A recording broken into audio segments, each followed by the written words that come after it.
Gusto ko lang kayo batiin ngayong araw na to, October 3. Kung mapapansin nyo, medyo gumaganda na po yung pakiramdam natin. Pero ako noticeable talagang medyo gumagan. Kasi nung unang napapanood ko tong video na ito, ako po ay natakot para kay Doc Willie Ong. Dahil yung kanyang pangatawan at kanyang itsura ay medyo delikado ang dating. Pero ngayon po kasi ay gumaganda na po ang kanyang itsura at pangangatawan, no? Kasi ako po ay nasanay sa may cancer kasi po yung mami ko is 13-14 years nagkaroon ng cancer bago po siya kinuha ng Panginoon. Kaya alam ko yung transformation simula sa malakas hanggang sa nanghihina, no? At yung mga latter part ay nakita ko po iyon, no? Medyo talagang sobrang nangayayat, no? Pero ngayon napakaganda at maayos-ayos ang pangangatawan ni Doc Willie Salamat Ong. po sa prayers nyo. Bigay tayo ng health update. Bukod lang sa walang buhok, pero kung titingnan niya, parang naging normal na yung kulay ko. Kahapon galing lang ako sa check-up sa doktor ko dito, yung Singapore doctor, si Dr. Ang Peng Tiam. Nagulat siya na normal na yung test ko lahat Yung kidneys ko, normal na. Liver ko, normal na. Wala nang paninila, wala na lahat. Wala na natitirang problema. Tapos sabi nga niya, maybe in 1 week, uulitin na yung PET scan buong katawan para makita kung lumiit, gaano kaliit, o ano nangyari dun sa bukol para malaman natin. Pero kung makikita nyo, gumanda na yung kulay natin. Gumanda na yung kulay natin. May hingal pa rin tayo, syempre. Kasi nung una, nag-umpisa naman tayo ng manas na manas eh. Diba? Pero ngayon, I'm feeling better. Kagabi, nakatulog ako for the first time, mga 8 hours of sleep. So, yun na pinakamaganda. Tsaka ngayon, kaya ko na kumain ng marami. Kaya ko na kumain ng ampalaya, kangkong, pero kailangan ko karne. Ang turo pala, pag cancer patients pala, hindi nyo dapat dinadiet. Mali palang gawa natin. Pag may cancer na, bigay mo na lahat ng taba na gusto niya. Taba, baboy, lechon, kahit ano, basta kumain lang siya ng kumain. Kasi may kalaban na siyang bukol eh. May cancer na siyang kalaban eh. So, dapat po ganoon. So, basically, salamat po. Salamat sa mga prayers nyo. Mukhang very, very effective. Tingnan natin kung magtutuloy. So, yan ang unang miracle na hihingiin natin na sana hindi lang naman ako ang gagaling. Gusto ko lahat tayo sabay-sabay. Maraming may cancer sa atin, di ba? Alam niyo po, naipayo din yan ng doktor sa mami ko, no, nung siya ay nagkaroon ng cancer. Kainin mo na lahat ng gusto mo. Ang importante kasi nakakakain dahil dumarating po sa may sakit, lalong-lalo na po ang may cancer, talagang nawawalan sila ng gana. Kita po namin yan. Yung parang ang tingin nila sa pagkain ay naduduwal na sila agad-agad. No, may mga panahon na gano'n. Kaya pagka pwedeng kumain, kahit po yung mga bawal, baboy, taba, kain lang. Sige, kain lang. Importante, may panglaban yung katawan, lalo na't nagkikimo, pakainin. Maraming may cancer, baka hindi nila alam. Maraming meron mga malulubhang sakit, di ba? So, yun po ang unang reason. Mukhang gumaganda pakiramdam. Parang normal na, hindi nyo nahalata eh. Totoo yan, Hindi totoo na siya yan. halatang may sakit eh. Di ba? Nakita nyo naman yung mukha na may sakit. Oh. Kahit pakita ko pa leeg ko sa inyo. Kitang-kita, gumanda ang pangangatawan Hindi ni na halata. Doc Wala nang Willie. galit eh. Pati kulay, Nakita mo kasi naman may nung mga una, nangingitim-ngitim dyan eh. halos Di ba? hanggang ulo yung May humihilot nakita sa tayong akin. mga politiko, biglang Saka nangitim ng dati hindi ka todo. Yun, talaga isang makakain. senyalis na hindi Ngayon, maganda. malakas na. So, iba talaga, mukhang miracle. Kasi, sobra hirap daw kalaban tong sarcoma. Sarcoma daw, mahirap talaga. So, that's one. And second, baka magulat kayo, in-inform ko naman kayo, Magpa-file po kami ni Doc Lisa for Senator May 2025 para paggaling natin. Ang tapos ng treatment ko kasi November eh. So by December, dapat nasa Pilipinas na ako. By December, first week, second week, bago Yan po pag-uusapan natin. Dapat bang tumakbo si Doc Willie Ong? Pag-usapan natin yung mga tatakbong senador. Christmas sa Pilipinas na tayo. Tuloy-tuloy na tayo sa Pilipinas. So, by that time, matagal pa naman yung campaign period eh. Matagal pa naman, di ba? So, by that time, hopefully, malakas na tayo at makakatulong na tayo sa tao, di ba? Bakit pa? Ayan, tinatanong, Doc, Eto matinding may talong. sakit ka na nga ng cancer. Mm-mm. Bakit ka pa kailangan tumakbo at tumulong sa tao na yan ang gusto mo? Hindi ba pwedeng mag-abroad ka na lang? Number one, magsaya-saya ka na lang. Sasabihin nila, pag ako may cancer, mag-abroad na lang ako. O mag-enjoy na lang ako ng buhay. Sasamahan ko na lang yung asawa, anak ko. Pwede naman yun. Kung yun po ang gusto ninyo. Okay? Para sa inyo, kung yun ang gusto nyo, ganun na lang, enjoy na lang. Tama naman yun. Wala naman nagpipigil sa inyo eh. Di ba? Kaya huwag nyo ako pipigilin. Huwag nyo ako pipigilin. Iba kasi ang gusto ko. Yun ang matindi. Iba kasi ang gusto ko. Alam nyo, kung ako po tatanungin pero syempre gusto ko rin marinig at makita yung mga comments ninyo kung dapat bang tumakbo si Doc Willie Ong bilang senador. No? Ito naman ang sa akin. Kung ako lang ay bilang ordinaryong Pilipino, gusto ko siyang tumakbo. Sasagutin kita, explain po natin kung bakit gusto ko siyang tumakbo. Pero kung ako ay kaibigan ni Doc Willie Ong o kamag-anak ni Doc Willie Ong, ang sasabihin ko po sa kanya, pahinga ka na lang. Enjoy life, relax, magpalakas ka nang hindi ka nasi-stress sa politika nang sa ganun may panlaban ka sa cancer. Kasi po, very stressful po ang may cancer. Gaya na sabi ko, may experience kami dyan. At syempre, ang politika, sobra-sobra. Kahit nga kaming political vlogger lang, grabe. Grabe ang stress. Grabe po. Lalong-lalo na sa pamahalaan natin ngayon, ang tindi. Ang tindi. Pag ikaw ay oposisyon, ang tindi ng ibinabato sa inyo. Kaya talaga napaka-stressful.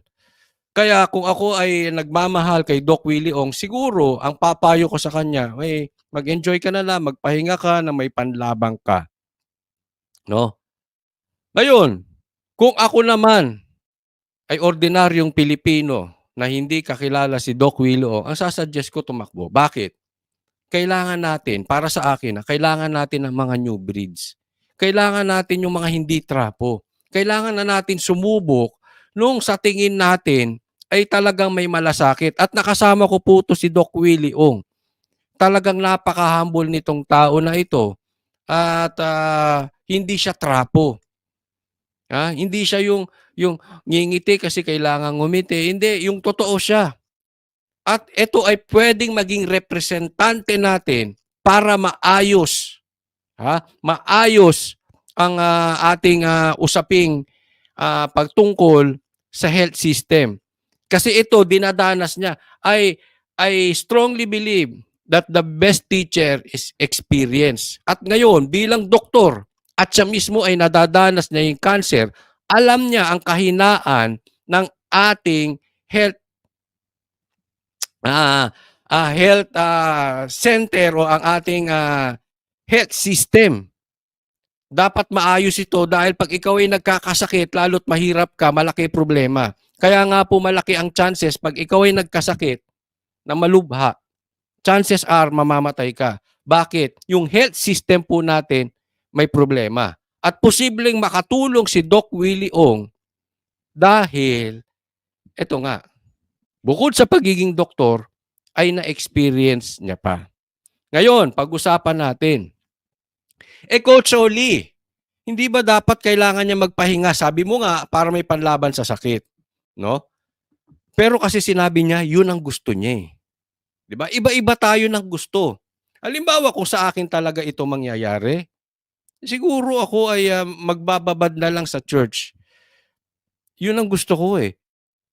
Iba-iba po tayo. Meron sa atin siguro, mamamasyal na lang parati, merong magra-ride, merong kung ano-ano gagawin. Merong, pa-relax-relax na lang, magkakape-kape na lang. Ako siguro gano'n, 'no? Kape-kape na lang, basa-basa, relax, 'no? 'Yun ako masaya. Kaya lang, 'yun ang gusto ni Doc Willie Ong at very possible dun siya masaya. Kasi kung saan ka masaya, yaan ang magbibigay sa'yo ng magandang good hormones, magandang, pangangatawan. Good hormones na puwede mong panlaban sa sakit. Naalala ko yung aking tatay, kahit may sakit yun, nagtatrabaho yun. Parang kasi pagka iyon ay nagpahinga parang lalong lalagnatin. Kaya minsan kahit ngayong may edad na, siya'y retiro na, eh, galaw pa rin ng galaw. Gustong magtrabaho, gustong magsulat, gustong, involved pa rin, gusto pa ring magnegosyo. Bakit? Kasi feeling ko pagka nagpahinga, eh, lalo siya manghihina, yung edad niya ay lalong lalabas. So, kung ginagawa mo kasi yung gusto mo at kung talagang diyan masaya, kahit nga maraming bashers si Doc Willie Ong, eh, sabi nga niya, kaya daw siya nagkasakit dahil maraming bashers. No, I don't want to judge him patungkol diyan. Pero kung diyan siya masaya at magbibigay sa kanya ng ah, good health at magandang pangangatawan. Kasi may mga ganun tao eh. Masaya silang tumutulong. 'Di ba nakakita na kayo ng tao na bigay ng bigay? 'Di ba lubhang generous. So bigay siya ng bigay, 'pag bigay siya ng bigay dun siya masaya. May mga ganung tao, meron namang tao madadamot. 'Pag nagbibigay parang lalagnatin. Merong gano'n, eh, parang ako. May gano'n, 'di ba? So magkakaiba tayo. No, sa tingin ko, na kay Doc Willie Ong mismo kung alam kung ano ang kanyang, kalalagayan ngayon at saan siya sasaya. Kung maiksi, mahaba, kung bibigyan ako ng Diyos ng 1 buwan, 1 taon, malay mo 10 taon, malay mo bigyan pa ako ni God ng 20 years. Alam mo yung mami ko, 13, 14 years bago kinuha ng Panginoon. So, mahaba pa 'yan. At siya po ay nagpapagamot lang sa Pilipinas, 'no? And matagal na po 'yon. So, considering na hindi pa maganda ang technology before and considering na medyo behind pagdating sa technology ang Pilipinas. So, kung sa abroad ka pa magpapagaling, eh, baka may mas mataas ang chances mo or mas humaba pa ang buhay. 'Di ba? Baka pag naayos 'to, actually ang daming naayos sa akin, ha. Kahit yung mga ibang sakit ko, yung mga varicose ko nawala, eh. Yung varicose ko, yung mga manas ko, lahat nawala, eh. So, parang siya pala talaga ang gumugulo sa buong katawan ko. So wag niyo po akong pigilan kasi hindi naman para sa akin 'to, para sa inyo 'to. Okay? Sanay na kayo sa mga korap na politiko, eh. Try naman tayo ng matino. Yun, exactly. Pasok. Sanay na sanay tayo sa korap. Ako, sa akin, siguro it's about time for us to gamble. Lalong-lalo na, hindi naman baguhan sa politika si Doc Willie Ong. Ibig kong sabihin, hindi pa siya naging senador or congressman sa aking pagkakaalala, pero tumatakbo na siyang madalas eh. Pag matagal ka nang tumatakbo at nagiging involved siya sa politika, eh, meron na siyang experience, no? So, ako, even though maliit pa yung experience niya, hindi ko siya kino-consider na bagito, no? And it's about time na ah, kaysa naman boboto tayo ng trapo, ng korap. Eto na lang, sa akin na lang, hindi ko sinasabing korap itong mama na ito. Kayo ba iboboto nyo pa si Lito Lapid? Ang tagal na niyang senador. Ano bang napasa niyang batas? May nagawa ba yang mabuti? Di ba? Ngayon, kung kayo ay boboto na lang din, tingnan ninyo. Ako, siguro, boboto ko yung mga PDP.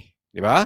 Yung mga Maka Duterte at talagang mga oposisyon na talagang may paninindigan. Pero kung may sobra lang din kayong kailangan pang iboto at ang nahuhuling sobra nyo, pag pinagpipilian nyo, si Doc Willie Ong o si Lito Lapid, abay pambihira. Maawa naman kayo sa bansang Pilipinas. Yung ganyan, it's a very wise gamble kahit na wala pa tayong experience patungkol sa lakad ni Doc Willie Ong sa politika bilang senador, mas maganda siguro bigyan natin ng pagkakataon at bigyan natin ng tsansa kaysa naman yung ang tagal-tagal na paulit-ulit ng senador, wala namang maayos tayo nakikita. Hindi nga umaattend halos ng Senate inquiry. 'Di ba? Shooting lang ng shooting. Ewan ko sa inyo, Doc Willie Ong o Lito Lapid? Kayong bahala. Try it once, di ba? Try nyo once. Sabihin, mahina si Doc. Paano nyo nalaman mahina? Utak nyo na siguro nahihinaan. My God. Hindi ka naman pwede banat ng banat na hindi nag-iisip. Di ba? Hindi ka naman pwede banat dito, banat dyan, banat dyan. Kita mo nga ngayon, yung mga senador at congressman, walang bumabanat eh. Halos walang bumabanat, di ba? Tama, mali, wala nang bumabanat eh. Pero ang gagawin natin, sa takbo natin, ang pinakakakaiba natin, explain ko po sa inyo, ay wala tayong campaign funds. Yun. Eto pa, isa pa yan, campaign funds. Nako, tigil-tigilan nyo ako ha. Maraming tumatakbo, wala namang planong manalo. Yung iba, gusto lang fame whore lang, gustong sumikat, baka vlogger o baka politiko o baka businessman, gusto magkapangalan or lalong sumikat, artista, kung ano-ano man. 'Di ba? May mga ganon. Meron naman, wala talagang planong manalo, gusto lang yung campaign funds. Malaki kasi yung pumapasok na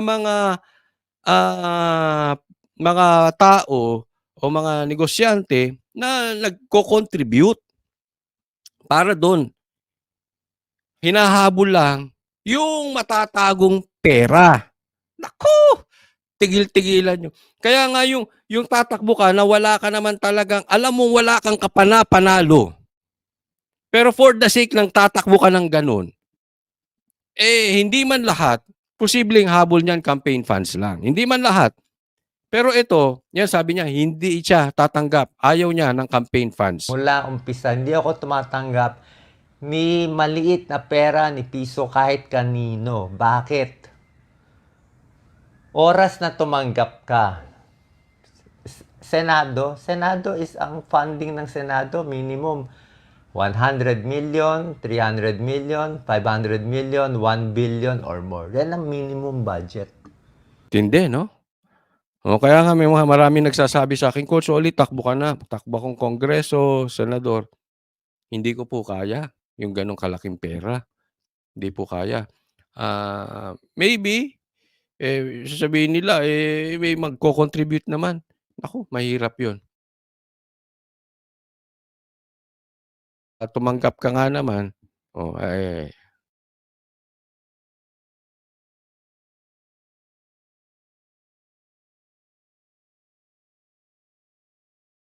saglit, ayan yan, okay na.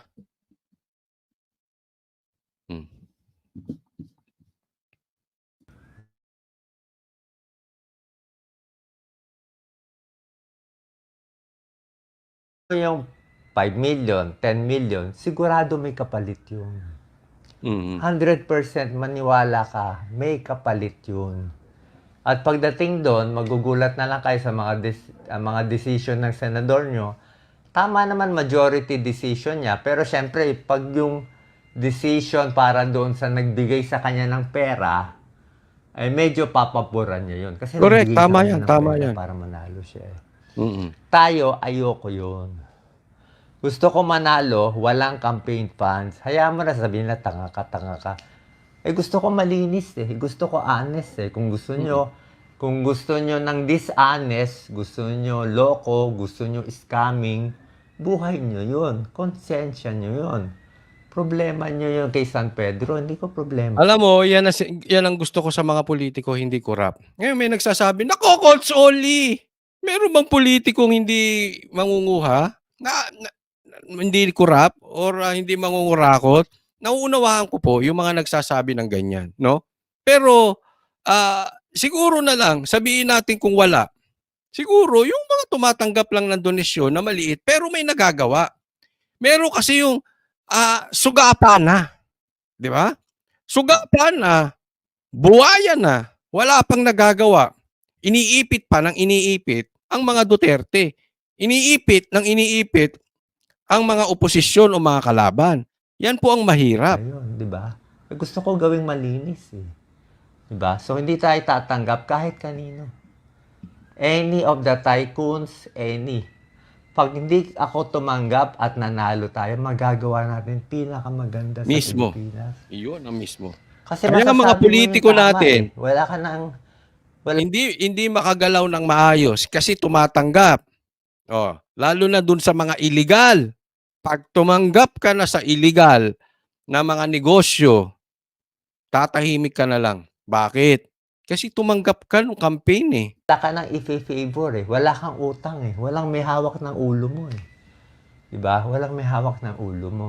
Kaya nahihirapan yung mga kandidato, gagastos sila ng 200 million, 500 million, tapos, paano ang bawi?